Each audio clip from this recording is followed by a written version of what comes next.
वर्ष 2020 जूनचा महिना. जगभरात कोरोनाचं संकट होतं. लॉकडाऊनचे नियम लागू असतानाही भारतात दररोज 90,000 पेशंट निघायचे.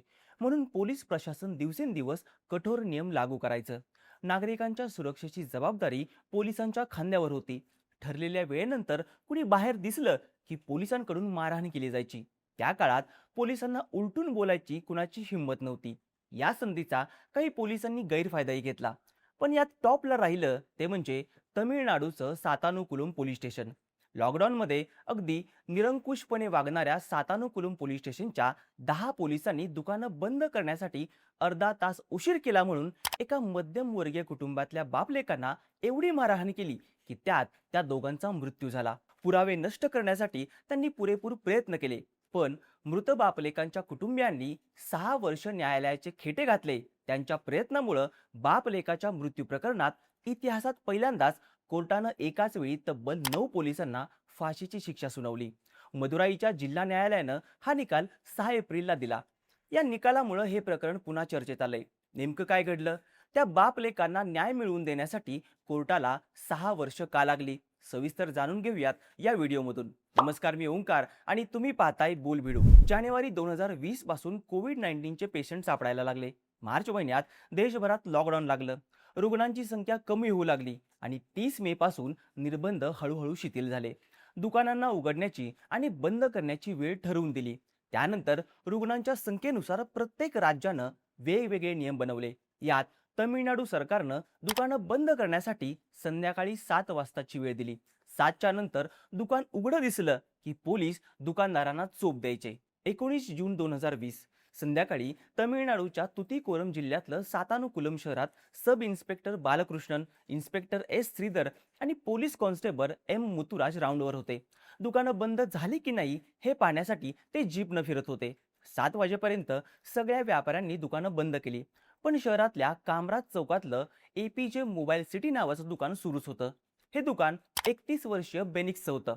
पण त्या दिवशी त्याचे 60 वर्षीय वडील पी जयराज दुकानात बसलेले होते. सब इन्स्पेक्टर बालकृष्णननं जयराज यांना दुकानातून बाहेर काढलं. मुदतीनंतरही दुकान सुरू ठेवल्याच्या आरोपात पोलीस स्टेशनला नेलं. पोलिसांनी वडिलांना ताब्यात घेतलंय हे कळाल्यानंतर 15 मिनिटातच बेनिक्स हा सातानुकुलम पोलीस स्टेशनमध्ये गेला. त्यानं पोलीस स्टेशनचे चीफ श्रीधर यांना दुकान जास्त वेळ सुरू ठेवल्याबद्दल माफी मागितली आणि वडिलांना सोडण्याची विनंती केली. पण श्रीधरनं बेनिक्सचं ऐकून न घेता त्यालाही कोठडीत टाकलं. बेनिक्स सोबत त्याचा एक मित्रही आला होता. त्यानं बेनिक्सच्या घरी जाऊन त्याच्या बहिणीला ही सगळी माहिती दिली. आता वेळ झाल्यानंतर ही दुकान सुरू ठेवणारे जयराज हे काही एकटेच नव्हते. बाकीच्या लोकांनी सुद्धा याआधी 7 वाजल्यानंतर दुकानं सुरू ठेवली होती. पण पोलिसांनी जयराजलाच कोठडीत टाकण्यामागं एक कारण होतं. याआधी एकदा सब इन्स्पेक्टर बालकृष्णननं त्यांना दुकान लवकर बंद करण्यासाठी सांगितलं होतं. पण त्यावेळी जयराजनं बालकृष्णनसोबत हुज्जत घातली. बालकृष्णनला हा अपमान सहन झाला नाही. बालकृष्णन जयराजला अडकवण्याची वाटच पाहत होता आणि त्याला ही संधी 19 जूनला मिळाली आणि त्यानं जयराजला आणि बेनिक्सला पोलीस ठाण्यात डांबलं आणि एक एक करून 10 जण या बाप लेकांना मारू लागले. त्यात तत्कालीन पोलीस निरीक्षक एस श्रीधर, पोलीस उपनिरीक्षक पी रघु गणेश, पोलीस उपनिरीक्षक K Balakrishnan, head constable S Murugan, head constable A Samidurai, police constable M Muthuraj, police constable S Chelladurai, police constable X Thomas Francis, police constable S Velmudu आणि विशेष उपनिरीक्षक पालदुराई यांचा समावेश होता. सगळ्यात आधी एस श्रीधरनं जयराजला आणि बेनिक्सला पोलीस कोठडीत टाकायला सांगितलं. नंतर स्टेशनमधल्या बाकी पोलिसांना या बापलेकांना मारण्याचे आदेश दिले. बालकृष्णन तर आधीच जयराजवर तापलेला होता. बालकृष्णन आणि रघु गणेशनं जयराज आणि बेनिक्सला अंगावरचे कपडे काढायला सांगितले. त्यांनी नकार दिला. बालकृष्णन त्यांच्यावर चिडला आणि त्यानं काठीनं दोघांनाही जबर मारहाण केली. मग घाबरलेल्या बापलेकांनी आपले कपडे काढले. त्यांनी कपडे काढताच बालकृष्णनं जयराज यांना काठीनं मारायला सुरुवात केली. बेनिक्स त्यांना वाचवायला गेला, पण बाकीच्यांनी त्याचे हातपाय धरून ठेवले. बालकृष्णनं दोघांच्याही गुप्तांगावर काठीनं वारंवार मार दिला. मग एक एक करून पोलीस हातात काठी घेऊन या दोघांच्याही शरीराच्या एक एक भागाला टार्गेट करून लाठीनं मारत होते. या मारहाणीमुळे दोघांच्याही गुप्तांगासहित शरीरातल्या वेगवेगळ्या भागातून रक्त वाहू लागलं. हे 10 जण अशाच क्रूर पद्धतीनं रात्रभर या दोघा बापलेकांना मारत राहिले. रात्रभर झालेल्या मारहाणीमुळे अशक्त झालेले हे दोघही बापले कोठडीच्या एका कोपऱ्यात पडून होते. दुसऱ्या दिवशी म्हणजेच 20 जून 2020च्या सकाळी श्रीधरनं जयराज आणि बेनिक्सला लाथा मारून उठवलं. कोठडीत सांडलेलं बापलेकाचं रक्त श्रीधरनं दोघांनाही त्यांच्याच कपड्यांनी पुसायला लावलं. नंतर रक्तानं माखलेले कपडे फेकून देऊन त्यांना दुसरे कपडे घालायला दिले. रक्तस्राव जास्त झाल्यानं त्यांच्या शरीरात त्राण उरला नव्हता. अंतर्गत दुखापतीमुळे त्यांच्या हाडांना प्रचंड मार लागला होता. रात्रीपासून पोलीस स्टेशन बाहेर थांबलेली जयरामची मुलगी जे परसीस श्रीधरकडे त्यांना भेटण्याची मागणी करत होती, पण त्यांना भेटू दिलं गेलं नाहीये. बालकृष्णन आणि त्याचे साथीदार त्या दोघांना मारत असताना परसीसनं हा सगळा घटनाक्रम उघड्या डोळ्यांनी पाहिला होता. तिला लांबूनही भाऊ आणि वडिलांचे रक्ताने लाल झालेले कपडे दिसत होते. त्यांच्या तब्येती खालवलेल्या होत्या. तशाच अवस्थेत श्रीधरनं दोघांना सकाळीच सातानुकुलमच्या सरकारी दवाखान्यात नेलं. या दोघांच्या शरीरावर ठिकठिकाणी जखमा असूनही त्यांच्या शरीरातून सारखा रक्तस्राव होऊनही डॉक्टरांनी दोघांनाही मेडिकली फिट असल्याचं प्रमाणपत्र देऊन टाकलं. नंतर श्रीधरनं दोघांना सातानुकुलमचे तालुका दंडाधिकारी डी सरवणन यांच्या निवासस्थानी नेलं.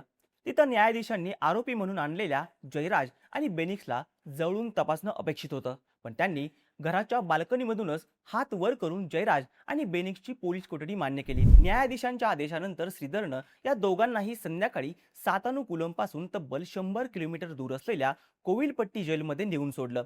त्या रात्री नाईट ड्युटीवर असलेल्या महिला पोलीस कॉन्स्टेबल रेवती हा सगळा प्रकार पाहत होत्या. त्या दरम्यान त्यांच्यावर काहीच उपचार करण्यात आले नाहीत.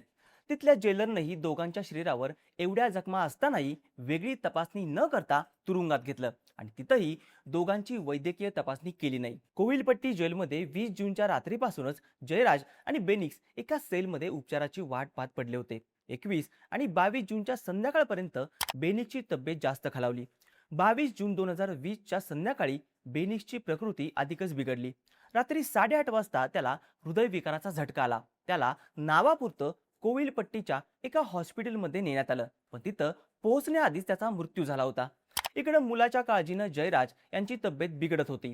23 जूनच्या सकाळी 6 वाजताच्या दरम्यान त्यांनाही हार्ट अटॅक आला आणि त्यांचाही मृत्यू झाला. पुढच्या काही तासात ही माहिती बेनिक्सची बहीण पर्सिस आणि सिल्वरानी यांना सांगण्यात आली. पर्सिसनं भाऊ आणि वडिलांवर झालेला अत्याचार पाहिला होता. तिला पोलिसांच्या अमानुष वागणुकीची जाणीव होती. आपला भाऊ आणि वडिलांना मारणाऱ्या पोलिसांवर जोपर्यंत कारवाई होत नाही तोपर्यंत मृतदेह ताब्यात घेणार असल्याची भूमिका तिनं मांडली. थोड्याच वेळात तिच्या समर्थनात लोक जमा होऊ लागले. शहरातल्या 2 दुकानदारांना पोलिसांनी कोठडीत मरेपर्यंत मारलं ही बातमी वाऱ्यासारखी पसरली.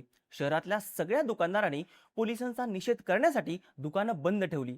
श्रीधर आणि त्यांच्या सहकाऱ्यांवर दबाव वाढत होता. शेवटी हे प्रकरण मद्रास उच्च न्यायालयापर्यंत पोहोचलं. त्यांनी पर्सिस आणि जमा झालेल्या व्यापाऱ्यांना योग्य कारवाईचं आश्वासन दिलं. त्यानंतर कुटुंबानं जयराज आणि बेनिक्सचे मृतदेह ताब्यात घेतले आणि दुसऱ्या दिवशी म्हणजेच 24 जूनला दोन्ही मृतदेहांना कडेकोट पोलीस बंदोबस्तात दफन करण्यात आलं.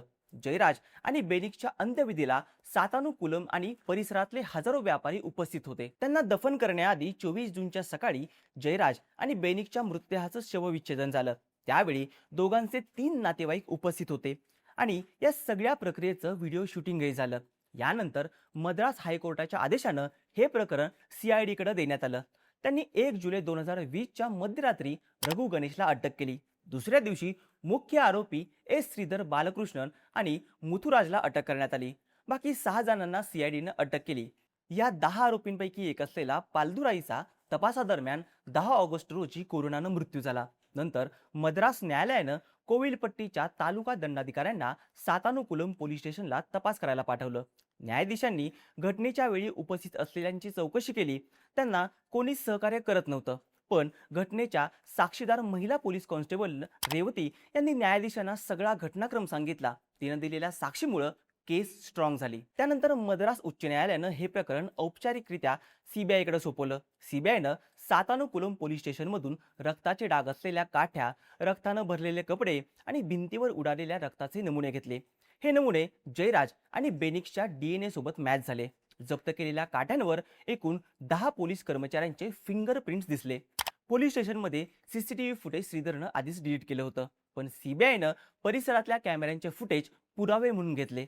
सगळे पुरावे तपासल्यानंतर CBIनं 28 सप्टेंबर 2020ला 2027 पानांची चार्जशीट मदुराईच्या जिल्हा न्यायालयात दाखल केली. त्यानंतर न्यायालयानं 2020 पासून एकूण 105 जणांची साक्ष घेतली.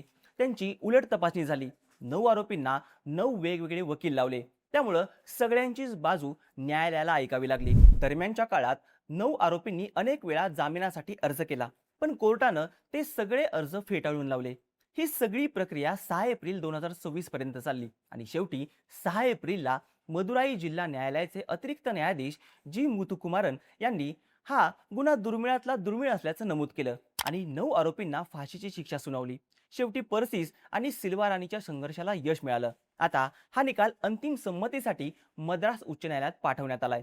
पर्सिसनं सांगितलं, आरोपींनी वरच्या न्यायालयात या निर्णयाला आव्हान दिलं तर तिथंही लढू, पण आपल्या वडिलांना आणि भावाला न्याय मिळवूनच देऊ. आरोपींनी मदुराई न्यायालयाच्या निर्णयाला उच्च न्यायालयात आव्हान दिलं नसलं तरी ते देण्याची शक्यता आहे. त्यामुळे हा खटला लांबण्याची शक्यता आहे. Justice delay is justice deny. उशिरा मिळालेला न्याय हा अन्यायच असतो असं म्हणतात. पण कायदा हा सर्वांसाठी समान असतो, याची प्रचिती या 6 वर्ष चाललेल्या खटल्यातून नक्कीच आली. कायद्याची अंमलबजावणी होते की नाही याची जबाबदारी असलेले कायद्याचे रक्षक हे जेव्हा भक्षक होतात, तेव्हा याच कायद्याचा फास त्यांच्याही गळ्यात पडतो. बाकी मदुराई न्यायालयाने दिलेल्या या निकालाबद्दल तुम्हाला नेमकं काय वाटतं? तुमचं मत आणि प्रतिक्रिया मला कमेंट करून नक्की कळवा आणि अशाच माहितीपूर्ण व्हिडिओसाठी बोल व्हिडिओच्या YouTube चॅनलला सबस्क्राईब करायला विसरू नका.